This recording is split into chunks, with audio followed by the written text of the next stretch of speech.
So ibig sabihin, hindi ho pala totoo yung ipinapakalat nitong si Auntie Claire na kung saan sinasabi ng Malacanang suportado ng sambayan ng Pilipino yung impeachment na yan laban dito kay Vice President Sara Duterte. Kasi base ho dito sa pinaka-latest na survey na ilinabas ng SWS, imbis ho bumaba, lalo hong tumaas ang net satisfaction rating nitong si Vice President Sara Duterte. Mula plus 29% nung nagdaang March, ngayon home June, plus 31% na ho siya. Diba? Noong Marso, plus 29%. Ngayong June, plus 31%. Palakpakan ho tayo. Ganyan ho manipulahin ng mga mainstream media, Malacanang ang naratibo pagdating sa performance ni VP Sara at dyan sa impeachment na yan. Kaya naman, yarin lamang na pag-uusapan na yung impeachment na yan, meron hong i-interviewin. Itong si Atty. Rowena Guanzon at itong si Ma'am Cathy B, na kung saan ipapaliwanag ho niya ang mga nangyayari na yan sa Senado, kung anong klaseng pambubudol na naman ang hinahanda ng bangag administration na to. Pero bago ho yan mga kababayan, isang like at isang subscribe. Siyempre, masaya na ho tayo dyan. At sa mga gusto sumali sa ating community, yung join button nandyan lang ho sa baba. Base ho. At dito rin ho pala sa video na to, dami natin segue dito kasi ika nga pati shampoo, pati buhok nitong si Ate Sheila nyo, tinatanong na nila. Ganyan ho, ka-insecure itong mga walang yang to. Pati ba naman buhok, tinitira nyo? Kesyo nagpariban, kaya straight ang buhok. Susupalpalin ho sila nitong si Ate Sheila dito. At dito rin ho sa video na to, mga Ilocano, meron hong pakiusap kay Vice President Sara Duterte. Litsunin mo na daw si Marcos Jr. Hindi, joke lang. Joke lang. Mamaya ho, pag-usapan ho natin ng mga yan, gusto ho muna natin pasadahan na mabilisan yung net satisfaction rating na yan. At ito pang mga paksa dito sa ating mga slides na to. Ito. Ayan, yan ho. Medyo marami-rami ho talaga, pero kailangan ho itong malaman ng ating mga kababayan. Ito, satisfied with VP Sara. Palakpakan. Shoutout sa SMNI News Online. Isa sa mga pagkakatiwalaang pwedeng pagkuhanan ho natin ng balita at impormasyon ngayong mga panahon na to. Real Talk. Isa ho yan sa pinaka-reliable at ika nga walang kabayas-bayas. SMNI. No, ito, tumaas ng 2 puntos ang net satisfaction rating ni Vice President Sara Duterte mula plus 29 noong Marso 2026 patungong plus 31 noong Hunyo 2026. Ayon sa National Social Weather Station na isinagawa noong Hunyo 20 hanggang 29, 2026. Umabot naman sa 58% ang mga nagsasabing nasiyahan sila sa performance ng Vice Presidente. Habang nananatiling pinakamataas ang kanyang rating sa Mindanao na excellent, plus 84 net satisfaction rating. Palakpakan ho natin ang iyan ang mga numero na mahirap dayain. Kung yung mga numero sa AMLA ay pinagpatong-patong nila para silang mga siraulo, yung mga naglabas-masok, pinagpatong-patong nila, tapos sasabihin nila 8 billion. Di ba naman mga siraulo itong mga taga-prosecution na to? Eto hong mga numero na to, diyan sa mga survey na yan ho ang magbabalita sa ating mga kababayan. Ako, nagpapalakpakan na naman ang mga kababayan nating OFW. Good job, VP Sara. Isang mabilis na good job, VP Sara. Palakpakan natin ang ating pangalawang Pangulo, Erekta na ho natin dito. Alam nyo ho, nakaramdam tayo ng matinding kalungkutan, no? Nung nabasa ho natin to, itong parang helmet yan ng rider helmet yan. Naglagay na ho siya ng karatula sa likod ng helmet niya para ika nga magmakaawa. Pag mamakaawa yan pakikiusap ba? Di ba pag nakikiusap ka, please, wag ako please. Meron akong gaganito wag ako, yung iba na lang. Di ba hindi ko ho sukat akalain na aabot ang sambayan ng Pilipino dito sa punto na to na kung sino pa yung mga nagtatrabaho ng marangal, sila pa ang nakikiusap dito sa mga kriminal na to. Hindi. Hindi sumagi sa ating wild imagination. Hindi ho sumagi ang mga ganyang klaseng ika nga pangyayari sa ating buhay. Ito, buntis ang asawa ko. Huwag niyo po akong sanang saktan. Kakalungkot, nakakabasag ng puso. Kung sino pa yung mga nagtatrabaho ng marangal, sila pa nakikiusap sa mga kriminal. Di ba? Ano ulit, tipong, ba't naman tayo umabot sa ganito? Di naman tayo dapat aabot sa ganito, di ba? Bigla ho nating naalala itong si dating Pangulong Rodrigo Duterte. Bigla ho tayong ika nga nalungkot. Bigla ho nating namiss itong si Tatay Digong. Kasi ho, ang kanyang battle cry, di ba? Ang battle cry niya ho, ito yung battle cry ni Tatay Digong eh. Di ba? Yan ho ang battle cry ni Tatay Digong. Your concern is human rights. Mine is human lives. Yan ho yun eh. Di ba? Nabawi na natin. Nabawi na ng sambayan ng Pilipino ang karsada dito sa mga kriminal, mandurukot, mga adik na to. Pero ngayon, kahit anong pagtatakip nitong John Vic Remulla na to, hindi ho nila matatago ang katotohanan na napakalala ng kriminalidad sa ating bansa ngayong mga panahon na to. Sobrang nalulungkot ho tayo. At alam ko, yung mga kababayan nating OFW na mayroong iniwang mga mahal sa buhay dito sa Pilipinas, sobrang nababahala ho sila sa mga kaganapan na to.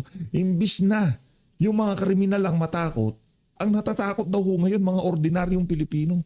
Di ba? Ironic ho. Hindi ho to ang normal na takbo ng society. Ang normal na takbo ng society, ang mga kriminal nagtatago. Di ba? Sila ang natatakot mahuli. Habang yung mga ordinaryong mamamayan, sila yung malakas niyang loob kasi wala sila. Kasi pag nagpunta kayo ng ibang bansa, ganun yung setup.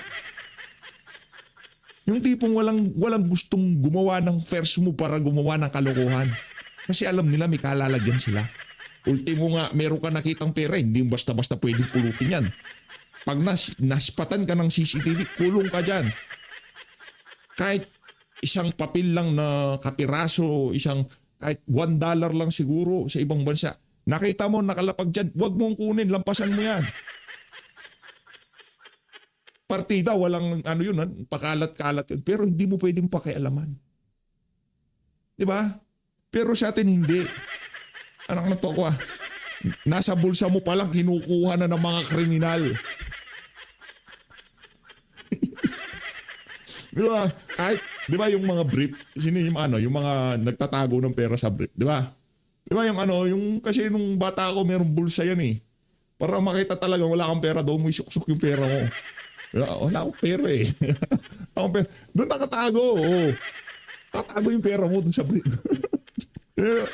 Diba? Kahit nandun pa yung pera mo, pag natsyampuhan ka nitong mga kriminal na to, lahat, pati brief mo, nanakawin nila. Ganyan ho kalala ang kriminalidad ngayon sa ating bansa. Ngayon pagka sinabi ni John Vic Remulla na bumaba ang kriminalidad sa Pilipinas, bahala ho kayo kung gusto nyo maniwala. Ayun na nga mga kababayan. Ayoko nang patagalin tong segue na to. Ika nga, ito ho ang pagkakasunod-sunod ng nakakuha ng satisfaction rating, net satisfaction rating. Mula sa pinakataas papunta sa baba. Kung sino yung pinakamataas na mayroong net satisfaction rating, siya naman ho ang gustong gibain itong mga siraulo na to, mga addict dyan sa Malacanang. Net satisfaction rating for Vice President plus 31, Senate President Gatchalian plus 18, Speaker plus 8, and Chief Justice plus 10. Wala ho si Marcos Jr. kasi nga negative 25 ho siya. Palakpakan. Kakalungkot anong nangyari sa bansa natin. May mahirap po talaga pagka pinamunuan tayo ng adik. Ganito talaga nangyayari. Adik pinuno natin eh. Sabi ni Amy. Kapatid, mismo niya nagsabi, di ako. Yan, lagay ko lang dito to. Tapos, sisegue na ako dito kay Ate Sheila. Pati ba naman buhok ni Ate Sheila, itong mga... Sino si Ian Cruz? Kilala nyo? Channel 7 yan. Ang daming pwedeng itanong, buhok ni Ate Sheila ang pinakikialaman. O, Ate Sheila. Attorney, may nagtatanong lang. Yung sa buhok niyo daw, ma'am, maganda. Rebonded daw ba o shampoo lang? Oh no, it's natural. Natural. Bata ka. Never pa ako nagpare. Oh, ikaw kasi Ian Cruz. Ang dami pwedeng itanong kay Ate Sheila. O ano nararamdaman ng defense? Kumusta yung naging usapan? Buhok talaga? Anak ng toko, bakalita ka ba? Ian Cruz? Talagang pagka-reporter na 7 at News 5 ang sumalansan, wala ka mapapala. Andalang na lang sumagot ni Ate Sheila, itatanong mo pa yung buhok niya. Attorney, may nagtatanong lang. Ian Cruz yan. Yung sa buhok niyo daw, ma'am, maganda. Rebonded daw ba o shampoo lang? Walang nga ka. Ian Cruz, umalis ka na dyan sa GMA7. Tayo ka ng parlor mo, yarin lamang curious ka. Sa buhok-buhok. Anak ng toko. Ako, ayaw magpakita kay Ian Cruz kasi maganda buhok ko. Baka tanong niya, PH, may nagpapatanong lang. O dito tayo, Ilocano, game. BP Sara, kaming mga Ilocano, asahan mo sa 2028. Ikaw yung ninanais namin na maging Pangulo sa 2028. Ikaw, yung pag-asa naming mga Ilocano at ng taong bayan. Gusto naming maranasan ulit yung respeto ng mga lider ng iba't ibang bansa gaya nung naranasan noon ng tatay mo na si former President Rodrigo Roa Duterte. Halos titingalain ng Pilipinas noong siya yung nakaupo. Alam naming mga Ilocano at alam naming taong bayan na susunod ka sa yapak ng pinakamagaling at pinaka-the best na naging presidente sa kasaysayan ng Pilipinas na si tatay mo. Si dating Pangulong Rodrigo Roa Duterte. Alam namin may hihigitan mo yun. At alam namin na kayang-kaya mo ipaglaban ng taong bayan at ng ating bansa sa 2028. Aantayin ka namin, BP Sara. Mag-aantay kami. Kahit ikamatay namin ang pag-aantay namin, basta sa 2028, ikaw lang sapat na para sa aming mga Pilipino, para sa aming mga Ilocano at ng taong bayan. Saludo kay sir ha. Gusto ko siyang bigyan ng airtime kasi ano yan ika nga yan ang perpektong representasyon na yung mga Ilocano maging sila napuno na sa mga kabuktutan ng kanilang kababayan na si Marcos Jr. Pantaka Ilocano yan. Di ba? Pride nila yan eh.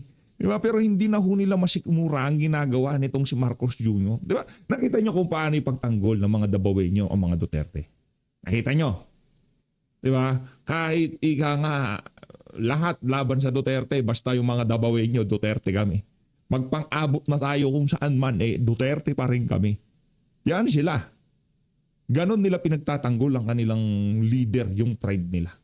Diba yung Davao pride yan Diba yung laking Davao yan isa-isang presidente at vice-presidenteng galing Mindanao. Kaya susuportahan natin yan. Ito nga ho mga kababayan, itong mga Marcos na to. Mga Ilocano, anong solid no? Sinusuka na sila ng mga Ilocano. Pati mga Ilocano hindi na sila masikmura sa kanilang mga kaadikan nga. Dito tayo kay Dr. Melissa Loha, PhD. Doktor to magaling to. Game. Hi, Doc. Thank you po. Good afternoon. Afternoon. Yeah. Good evening, good afternoon, good morning. Yun. So, ang topic of the week is impeachment. Since your discipline is not only, law, but public international law, that's why we invited you here, so that we get a different perspective from another expert in her field. Dito po ba sa first presentation ng first witnesses ng prosecution, itong mga NBI agents, how effective do you think itong mga naging witness nila in terms of proving na yung mga sinabi ni VP Sara na habang galit siya ay they fall under the grounds in their articles of impeachment. Doc Melissa? Yeah. Yeah. Thank you. I studied impeachment also in my work as a comparative constitutional law researcher and published certain articles on that question. And so, in this case, magtatagalog po ba or magbibisaya or... Pwede man mix Nasa lang Roto. Tagalog and English. Roho ito, hindi ho madalas sa television itong si Dr. Melissa, kaya Ro ito. Kasi ang audience Alright. natin, Yes. Go ahead. So, Muli na naman hong nagkalat ang mga larawan nitong si dating Pangulong Rodrigo Duterte sa mundo ng social media. Sa ayaw sa gusto nyo, pagka ganito pinag-uusapan, wala nang makakahigit pa kay dating Pangulong Rodrigo Duterte. Nakita at naramdaman niya ng mga ordinaryong Pilipino. Gawin nyo na santo yung ginulpi ng taong bayan na yun. Gawin nyo na. Isunod nyo na kay Erwin Espinosa. Ayun, yung ginawa nila santo, yung tulak. Yung dalawang minor de edad na patapos ito, yan, mga santo ng mga pinklawan at dilawan yan. Di ba? Yan ang pinoprotektahan ng mga adik ng mga panahon na to. dito sa impeachment na ongoing, the first week has been on the fourth article of impeachment. I think much of the confusion arises from the lack of standardization. So hindi ka agad nagkaroon ng parameters. It should have been the defense should have insinuated already the parameters kasi sila yung dapat magko-contain ng presentation ng prosecution, and of course ang prosecution would insist on a wider latitude rather than a narrower one. But I think it's necessary na magkaroon muna ng consensus ang mga tao kung ano ba talaga yung Article 4 and ano yung standards. Otherwise, magkakaroon talaga ng parating debate kung sino nakalamang, sino hindi nakalamang, and so on. Remind us, Doc Melissa, ano nga yung Article 4 ng Articles of Impeachment? Anong grounds po yun? Yes. Based dun sa Article 4 nakalagay, the grounds is culpable violation of the Constitution, high crimes, and betrayal of public trust. High crimes? Yung yung Alam ko may high crimes lang doon sa England eh. Kasi may hari doon eh. So, specifically, ano pong evidence nila na sinasite sa Articles of Impeachment under these grounds? Including high crimes and betrayal of public trust. Alin po doon?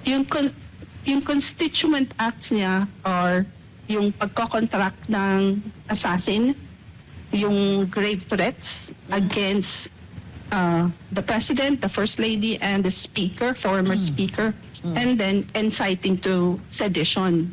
So so far, I think na-cover nila yung tatlong constituent crimes na yun on the basis of secondary testimony from the NBI. So, let me just explain na pag culpable violation of Constitution, of course, dapat meron isang constitutional provision na nilalabag. And that this would be possible. So, parang kasi nagkakaroon ng disconnect between the article, the grounds, and the constituent acts. Kasi, for instance, culpable violation, hindi naman siya pwede sa grave threat, hindi naman siya pwede sa inciting. Kasi, in fact, protected speech nasa Constitution. It could fall under contracting if it is established, for instance, na merong attempt to destroy the constitutional succession. Tapos, pwede gano'n. Attempt to kill BBM. Yeah. Yeah. That So would that be a very BP difficult. Sara will succeed, di ba? Yan. So hindi lang yung nag-contract ka na assassin. In addition to that, dapat ipuproof mo na yung purpose is to break the constitutional succession. No, that becomes a culpable violation of the Constitution. Pagdating naman sa high crimes, medyo mataas na masyado to na standard. Hindi na siya masasakop yung mga grave threat lang, Hindi na siya sakop yung mga ano lang, inciting. Nung panahon pa yata yan ni, yung high crimes na yan, baka panahon pa yan ni King Henry VIII. Oo. Pero existing siya sa... Mahirap yung sinasabi nila na, kasi minura, sabi ng agent kasi minura-mura niya ang presidente. Yun. Kaya siguro may gigil na gigil dyan. Kahit murahin ko po si BBM, hindi naman po yun high crime. Hindi high crime. naman po yung treason kung murahin ko siya, di ba? Sabihin ko, sabi ng kapatid mo, bangag ka. Hindi naman yun culpable violation of the Constitution or a high crime. Kasi in the Philippines, wala naman pong definition at example ng high crimes. Kaya po masyado na pong Meron lang tayo high na presidente pero high crimes. High na presidente. itong kumbaga ay sa suntok na po sa buwan ito. Itong high crime. So, kaya pinipilit nila yung grave threats. Hindi po ba, Doc Melissa? Yes. So just to make sure na maano yung high crime, for instance, high crime, kung nagnakaw ka ng nag-corrupt ka ng trillions, yon high crimes yon. Whereas mag-corrupt ka ng millions, 1.9 trillion, high crime.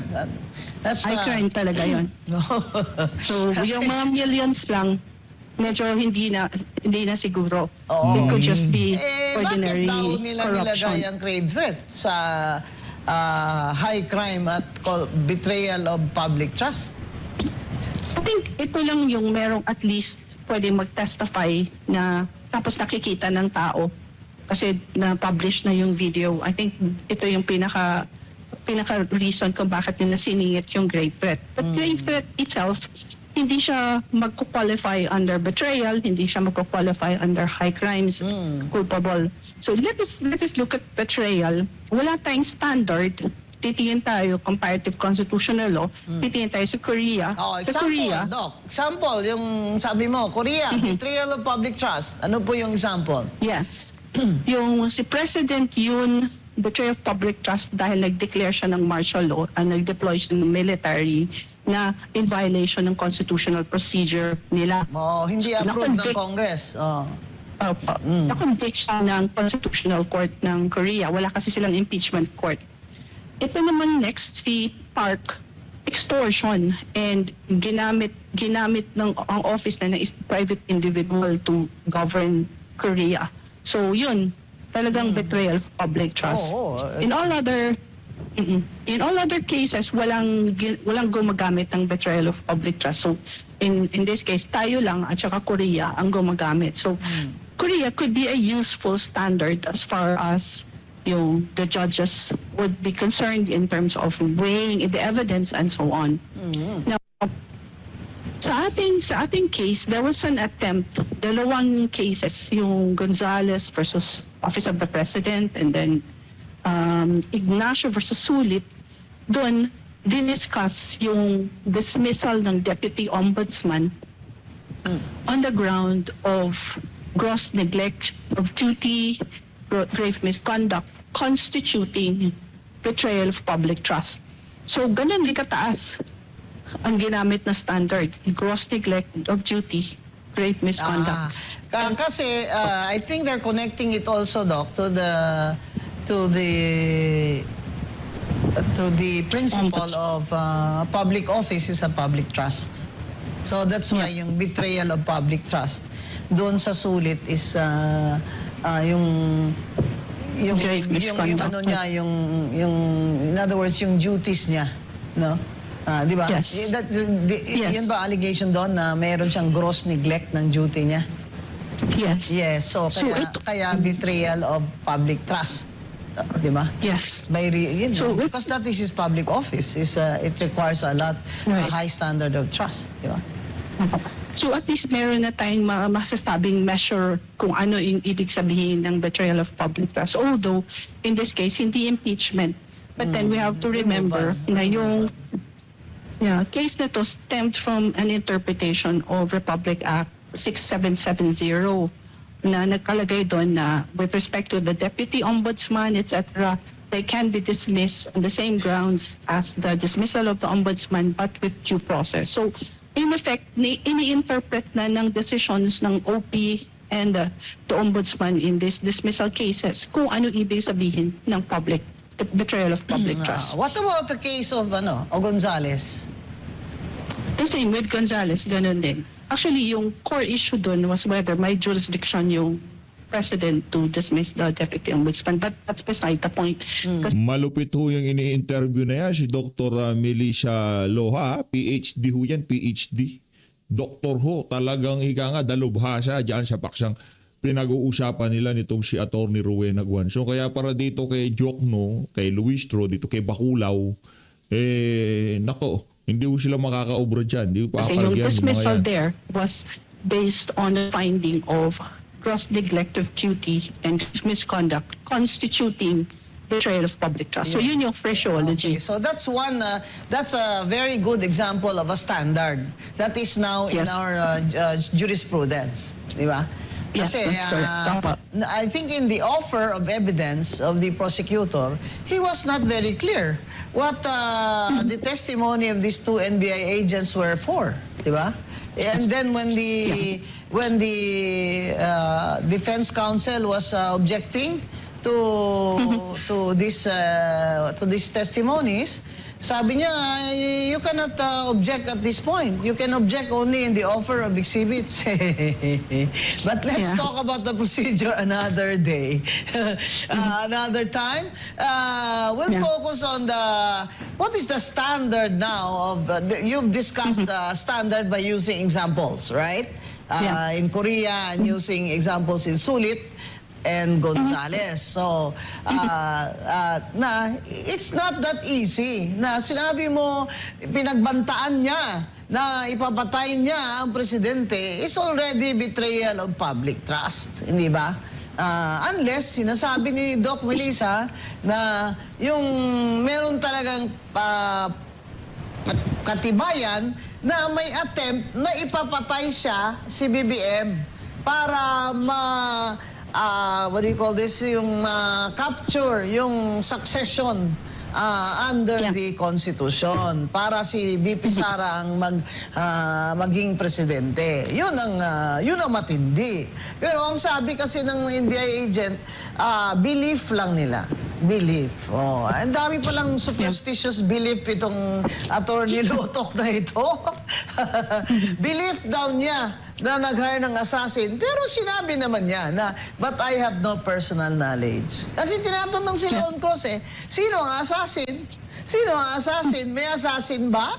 Meron bang assassin? Oh, sabi niya, it is my belief na meron. Can I ask something also, Mother? Go ahead, Cathy. Kasi ang sinabi, ang pagkakarinig ko, I was there in that Zoom. Okay? Ang pagkakarinig ko kasi na sinabi ni Vice President Sara Duterte is, wag ho kayong mag-alala, may kinausap po ako. Kung sakali or if may mangyari sa akin. Kung nila ako. Oo, wala siyang sinabi na wag ho kayong mag-alala, nag-hire ako ng assassin. Yeah, no. So, okay. ano nun? Kasi ang lumalabas po dito sa yung NBI na nagsalita, si Lotok ba yun? Lotok. Lotok, sinasabi niya na, nag-a-assume siya na may kinausap na assassin. Belief Rather lang than, daw niya. oo, Belief lang exactly. naman daw niya. So, akong tingin ko kasi dito, parang talagang sinasike nila yung mamayang Pilipino. No. Yung hindi naman sinabing ganun, tapos sabihin nyo, you believe there was an assassin, hindi naman pwede ang belief mo. Ang tinatanong dyan, it's already, that question should have been objected to. Sa tingin mo, meron bang assassin? Ano sa tingin mo? Ang dapat ang tanong meron ba talagang assassin? Yun naman ang tinanong ng Cruz O hindi Sabi pwedeng niya, paniniwala mo lang, dapat ebidensya mismo. tama. Kasi hindi naman expert opinion ka sa sakit. For example, sa diverticulitis, di ba? Kasi kung doktor ka, expert ka talaga na gastro, sasabihin mo talaga, what do you think, doctor? What do you think? Kasi expert siya sa diverticulitis, di ba? Tama naman yung analogy nitong yung example nito ni Rowena Guanzon. Di ba, tinatanong lamang ng expert opinion, yung mga expert. Tinatanong dyan, kunyari, bahay pinapatayo mo, engineer o structural engineer o expert o sa tingin mo, matibay na ba to? O pagka sakit, doktor. Pero yung tipong ano ka lang, nurse ka lang o ano, tapos napakalala ng, hindi ka pwede magbigay ng ano dyan. Hindi ka pwede magbigay ng expert opinion mo dyan o expert advice mo, di ba? O kung ano pa mang expert dyan. Kasi di ka naman expert dun sa larangan na yun. Kaso, ang problema ho natin, presenta nila itong si Lotok, itong si Lutang Kalilong, di ba? Expert sila. Expert witness sila. Kaya ngayon, nakukuryente sila eh. Di ba? Pagka nagsasalita sila, sinasabi, hindi naman yun expert eh. Hindi naman ganito yun. Hindi naman ganyan yan eh. Di ba? Competent. Yan ang ano nila, yung katagang ginagamit nila. Paano naging competent yan? Tatanungin nyo sila, sa tingin nyo ba? Paano ka naging competent? Paano ba nasabi na sa tingin nitong, pagka tinanong mo sila, sa tingin mo ba, hindi ho maaari yun. Dapat magpaupo kayo dyan ng expert. Sinong expert? Attorney Zuleika Lopez, yan, expert yan. Paupuin niyo sa witness stand ng magkaalaman. Ito, assassin pinag-usapan natin, tinanong siya. Sabi niya, belief ko lang. Belief ko lang. May bago na naman tayo, Kati. Belief ko lang na may assassin. Pero wala po naman ako talagang alam na personal na knowledge kung talaga bang may assassin. Yan. So, klaro mga kababayan na walang assassin. Sinasabi ni Doc Melissa dito na dapat ang standard is na may attempt ba on the life of BBM and the First Lady and the former Speaker para maagaw niya ang succession under the Constitution. So, nakukonect sa Constitution. Hindi lang yung galit kayo kasi yung bossing nyo ay pinagbantaan at minura-mura. Okay? So, Doc Melissa, what else can you please add to these standards of evidence? Yeah. So as I mentioned, parang may disconnect between the articles, the grounds for impeachment, and the constituent acts. So with respect to grave threat, for instance, ang sabi ng NBI, and medyo na-bother ako dun sa sinabi niya na conditional kasama na. When in fact, yung sa provision ng RPC nakalagay, conditional kung may nag-demand ng money and may other demands and na-fulfill yung condition. That's when it becomes punishable. But in this case, wala. Nakalagay express provision. Kasi sinabi niya na there is no such thing as there is no distinction. Actually, napakalaking distinction, and this was the case of Calleja versus Executive Secretary, yung tungkol sa terrorism. Yes, go ahead. Nakalagay kasi Section 5 ng terrorism law na merong threat of terrorism. So, question yon yung constitutionality. And the Supreme Court looked at the provision and said, kung conditional yung threat, hindi siya sasama. Hindi siya punishable. And then, it cited U.S. versus Watts. Ito yung case in 1969 na may isang draft. That the threat was, in other words, hindi siya direct. Kasi may condition. May condition. Hindi siya. Yun din ang opinion ni Juan Ponce Enrile when he was Senate President. I saw that clip. So, Dr.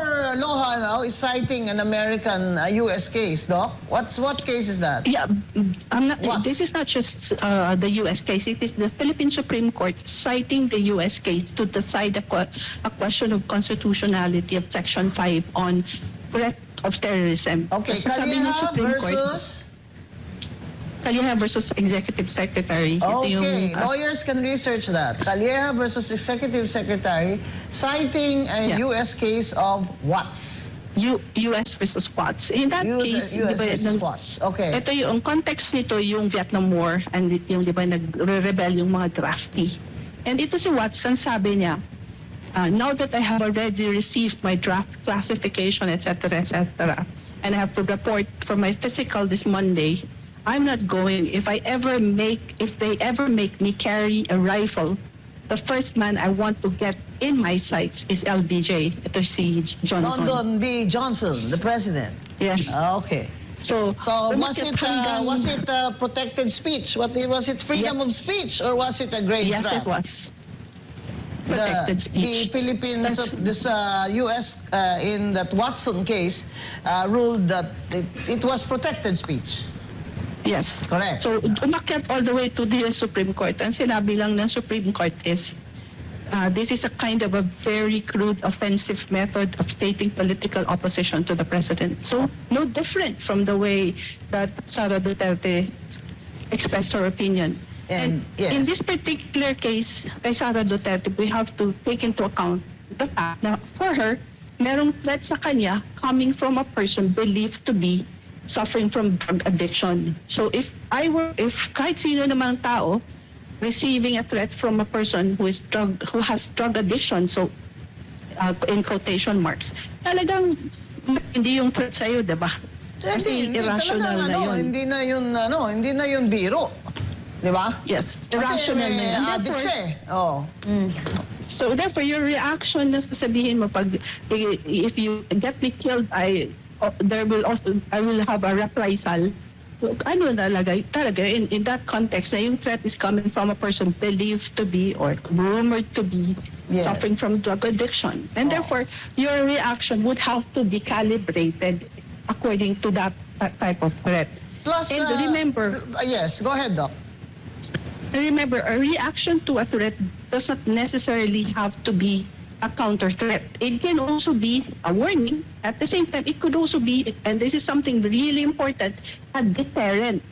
For instance, kung merong nag-aim sa'yo, and then you just show your holster, show lang, hindi mo tinanggal yung rifle mo or anything, pinakita mo lang just to deter the other person, the other threat, from stepping back, Warning, or ika nga. stepping down. Oo. Hindi lang siya warning. Talagang parang you stop the threat. Hindi ka nag-escalate. You just want them to de-escalate. And that particular exchange could be interpreted that way na stop threatening me. I feel threatened by someone who is drug addicted and therefore irrational, etc., etc. In other words, it is in her defense that she uttered those remarks. Not just defense, but to de-escalate the threat Yes, so between the two of them. that was a defensive remark and to de-escalate, right? Also that prior to that, yung mga incident doon is yung, di ba, pinakontempt si Yusek niya, si Attorney Zuleika Lopez, no? Yes po, opo. At pinapatransfer pa ng House of ng mga congressman dyan doon sa women's jail. Opo, nandun din po ako. Pumunta po ako doon. Di ba sa pinatayan veterans. yun ng ano? Ng Opo, ilaw? ng ilaw, dun sa HOR, while naka-live kami, all of us. Oo. And then, nagkaroon po ng panic attack si Attorney Zuleika Lopez kasi ang nararamdaman niya, she was being harassed. Plus, Tapos papasok siya sa jail at saka in the middle of the night, gabing-gabi, Oo. sinabihan siya na ililipat siya sa kulungan. Tapos Na pinatay hindi na nila. wala naman siyang krimen. Oo. And she is a lawyer. She knows She her rights. answered naman, Yeah. di ba? Yes. Kaya lang ayaw nila ng answer niya. Ayaw nila. At Oo. saka, nung dinala siya veterans, nandun po ako. Nakita ko na, ba talagang even si VP Sara, iipitin ng, marami po kami doon. Grabe, Iipitin ng ambulansya. May videos po kami nun. No, grabe. So that's why Pero grabe itong si Atty. Zuleika, no? Lakas ng ano niya, lakas ng appeal niya, ang ganda niya, no? Ako nagaganda na ako Atty. Zuleika. Ako lang ako, baka ako lang kayo, hindi naman sabagay, hindi naman tayo pare-parehas ng taste. Ako, gandang-ganda ako kay Atty. Zuleika. Kayo ba nagagandahan?